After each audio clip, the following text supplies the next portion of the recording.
કચ્છ મોરબી જિલ્લામાં લોકસભા સામાન્ય ચૂંટણી 2024ને લઈને કામગીરી અને પ્રચાર પ્રસાર અંગે કલેક્ટર કચેરી કોન્ફરન્સ હોલમાં જિલ્લા ચૂંટણી અધિકારી અને કલેક્ટર શ્રી અમિત અરોરાના અધ્યક્ષપદે પત્રકાર પરિષદનું આયોજન કરવામાં આવ્યું હતું, જેમાં ચૂંટણી અધિકારી શ્રી તથા જિલ્લા વિકાસ અધિકારી શ્રી શૈલેષ પ્રજાપતિ, પશ્ચિમ કચ્છ પોલીસ અધિક્ષક શ્રી મહેન્દ્ર બગડિયા, નિવાસી અધિક કલેક્ટર શ્રી મિતેશ પંડ્યા, નિયામક શ્રી DRDA શ્રી નિકુંજ પરીખ, નાયબ જિલ્લા ચૂંટણી અધિકારી શ્રી મેહુલ દેસાઈ દ્વારા પ્રેસ મીડિયાના મિત્રોને માહિતી આપવામાં આવી હતી। ઇલેક્શન કમિશન ઓફ ઇન્ડિયા દ્વારા પાર્લામેન્ટરી ઇલેક્શન્સનું શેડ્યુલ જાહેર કરવામાં આવ્યું છે, ત્યારે કચ્છમાં કુલ 7 એસેમ્બલી કોન્સ્ટિટ્યુએન્સી છે કચ્છની અને 165 મોરબીની।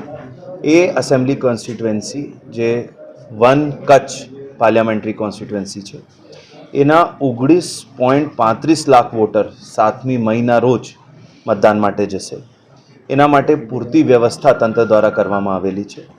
કુલ 2139 બૂથ વત્તા એક ઓક્ઝિલરી બૂથ બનાવવામાં આવેલા છે। પૂરતા પ્રમાણમાં EVM જેની FLC થઈ ગઈ છે એવા આપણી પાસે અવેલેબલ છે। આઈટીનો ઉપયોગ મહત્તમ થાય જેથી બધા કેન્ડિડેટ્સને સરળતા રહે, લોકોને સરળતા રહે અને પાર્ટીઝને એક લેવલ પ્લેઇંગ ફિલ્ડ મળે, એના માટે MCC વાયોલેશન્સ માટે C-વિજિલ એપ, PWD મતદાતાઓની ફેસિલિટી માટે સુવિધા સક્ષમ app, water helpline application, know your candidate application, વિભિન્ન એપ્લિકેશન્સનો પણ મહત્તમ ઉપયોગ થાય એવા તંત્ર દ્વારા પ્રયત્ન કરવામાં આવી રહ્યા છે। લેવલ પ્લેઇંગ ફિલ્ડ માટે money power, muscle power, misinformation અને MCC જે 4Mની વ્યાખ્યા ECI દ્વારા કરવામાં આવેલી હતી, એના માટે કુલ 23 FST ફ્લાઇંગ સ્ક્વોડ જેને કહીએ છીએ, 18 SST static surveillance team, 6 video viewing team અને 13 વિડીયો સર્વેલન્સ ટીમની રચના કરવામાં આવેલી છે। એ ઓલરેડી એક્ટિવેટ થઈ ગઈ છે। કુલ 50%થી વધારા બૂથ ઉપર વેબકાસ્ટિંગ થાય એની પણ વ્યવસ્થા કરવામાં આવેલી રહી છે। જેટલા સંવેદનશીલ બૂથો છે એના ઉપર માઇક્રો ઓબ્ઝર્વર્સની વ્યવસ્થા પણ કરવામાં આવી રહી છે। 16,000 જેટલો સ્ટાફનો ડેટાબેઝ તૈયાર કરવામાં આવ્યા છે, જેને રેન્ડમાઇઝ કરીને વિભિન્ન બૂથ ઉપર મૂકવામાં આવશે।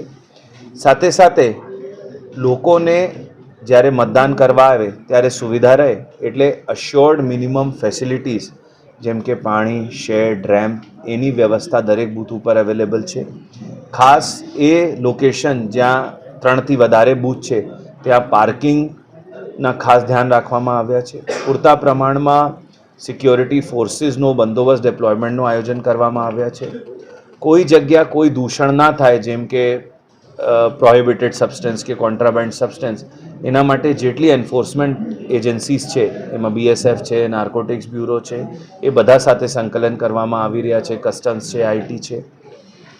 સાથે સાથે 42 જેટલા સખી બૂથ જેમાં આખી મતદાન પ્રક્રિયા ઇન્ક્લુડિંગ ધ સિક્યોરિટી મહિલાઓ દ્વારા સંચાલન કરવામાં આવશે, એનું પણ આયોજન કરવામાં આવ્યું। 12 એપ્રિલે જાહેરનામું પાડવામાં આવશે, પછી 19/4 સુધી ઉમેદવારી નોંધાઈ શકશે, 20 એપ્રિલે ઉમેદવારી પત્રોની ચકાસણી થશે, પછી 7 મઈ મતદાન યોજવામાં આવશે અને 4 જૂન મતગણતરી કરવામાં આવશે। નોમિનેશનના જે છેલ્લા દિવસ હોય એના 10 દિવસ પહેલાં સુધી કોઈ મતદાર રહી ગયું હોય તો ફોર્મ નંબર 6 ભરીને પોતાનું નામ એડ કરાવી શકશે।